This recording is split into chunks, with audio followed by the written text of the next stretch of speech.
La sirène des eaux et moi. Partie 3. Je m'appelle Fabrice Edmond Kedy et ceci est mon histoire. Ceci est la troisième partie de mon témoignage. Mais avant de continuer, j'implore le Seigneur Jésus-Christ à couvrir tous les lecteurs dans son sang puissant et leur accorder l'intelligence nécessaire afin qu'ils puissent retenir le maximum de leçons pour édifier des personnes qui en ont besoin. Je te bénis Seigneur et merci pour ton immense bonté. Amen.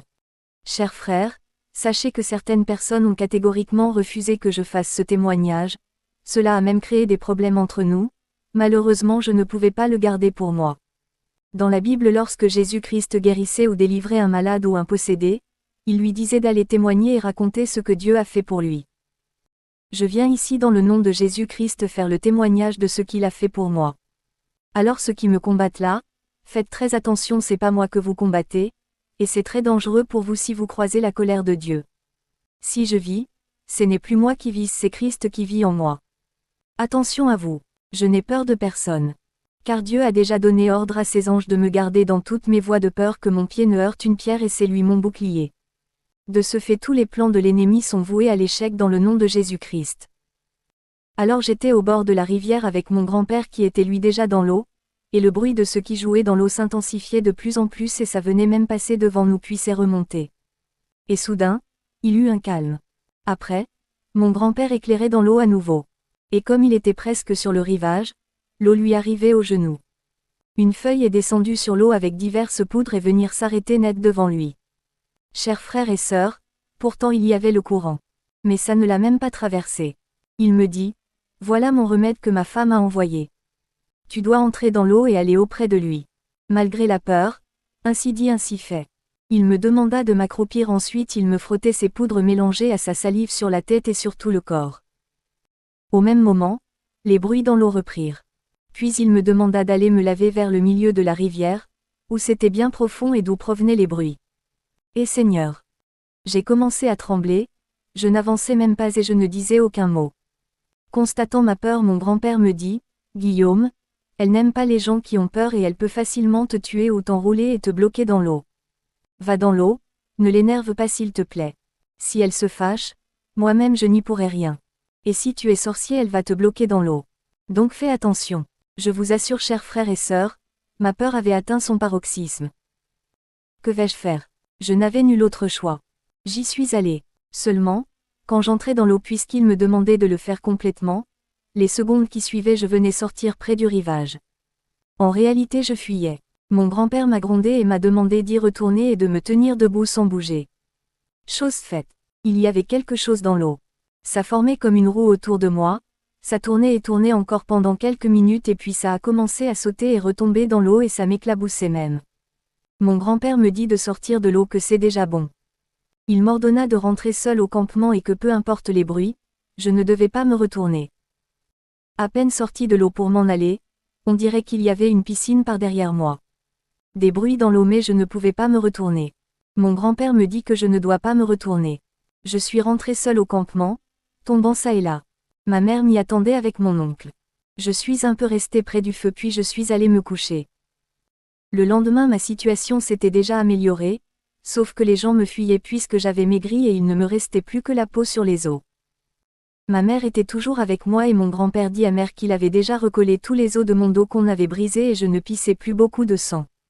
Seulement là où je faisais les selles, même les mouches ne s'y approchaient pas, les quelques fourmis orgueilleuses qui tentaient l'aventure mouraient sur ça. Les mots me manquent pour décrire ce qui sortait de mon ventre. Ma mère est sortie et allée sur Bertois m'acheter certains médicaments pour renforcer mon rétablissement. Une plaquette de 3 comprimés coûtait 12 000 francs mes amis.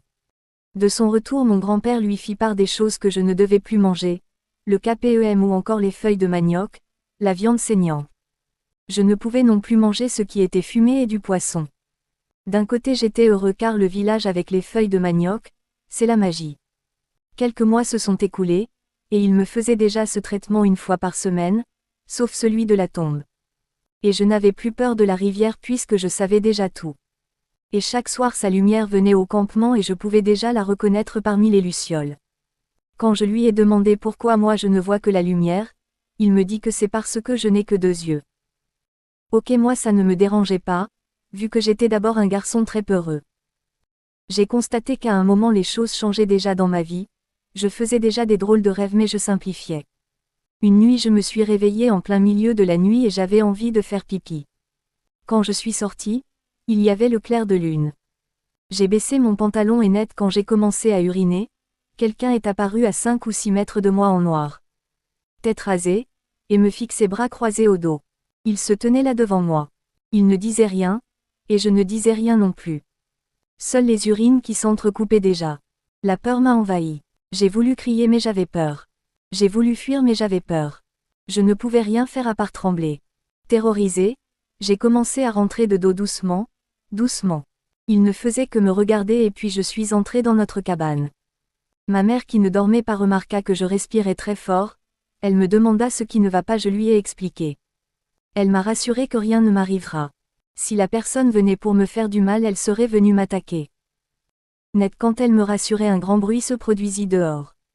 Dans la cour il y avait un grand arbre et c'est sa branche qui s'était cassée cette nuit-là. Enfin c'est ce que l'on croyait. À notre grande surprise le matin, il n'y avait rien de cassé. Pourtant tout le monde savait que c'était cela. Et quand le bruit s'est produit, le grand-père a crié que personne ne sorte cette nuit-là. Et quand le matin vint, ma mère lui expliqua ce qu'il s'était passé la nuit avec moi. Il a dit à mère que c'est l'un de mes amis à qui je parlais d'école qui avait pour mission de venir m'achever mais il ne pouvait pas entrer dans son camp, que c'était protégé. Chers frères et sœurs, la vraie protection c'est celle de Jésus-Christ de Nazareth notre Seigneur. Peu de temps après, mon grand-père dit à ma mère que le pire est passé, on peut rentrer au village retrouver ma grand-mère. Il m'a interdit toute charge lourde, des travaux, et les jeux. Nous sommes donc retournés au village.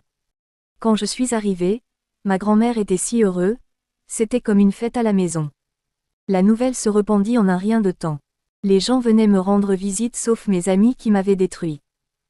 Le lendemain, ma grand-mère me dit que comme j'ai failli mourir sans l'avoir rendue heureuse, je dois aller accrocher les hameçons et lui tuer du poisson pour qu'elle mange. J'ai accepté. Aux environs de 16 heures je suis allée à l'étang où on m'avait massacré mystiquement accroché les hameçons. Et je devais les visiter le matin. Le grand matin je me suis levée afin d'aller visiter celle-ci. À ma grande surprise, à l'entrée de l'étang, qui était assis là. Boniface. Celui qui m'avait détruit.